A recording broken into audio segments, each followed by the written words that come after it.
नमाज आनी एकामेकांक परबी दीत दिवचल शारान बेरेस्तारा मुस्लिम भावांनी बकरी ईद व्हडा उमेदीन मनयली। बकरी ईद हो कुर्बानाचो सण म्हूण मनयतात। ह्या सणा निमतान मुस्लिम भावां मदीं उमेदीचे ल्हार फाकिल्ले। सकाळच्यानूच मशिदींनी गर्दी जाल्ली।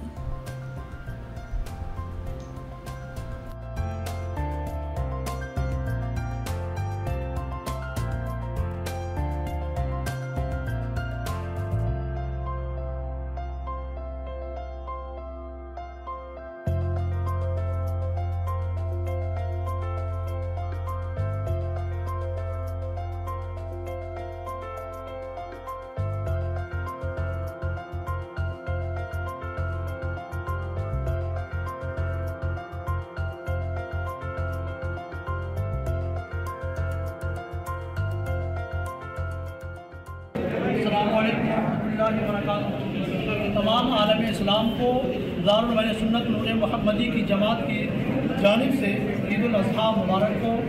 और ईद उल अज़हा ये खुशी का मौका है, खुशी का दिन है।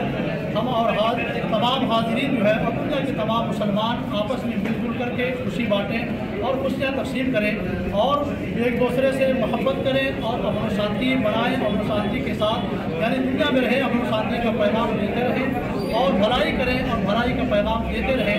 आपस में प्यार मोहब्बत को हमेशा हमेशा के लिए कायम मुदायम रखें। यही हमारा ईद उल अज़हा त्यौहार यही पैगाम यानी सबको देता है, पूरी दुनिया को यही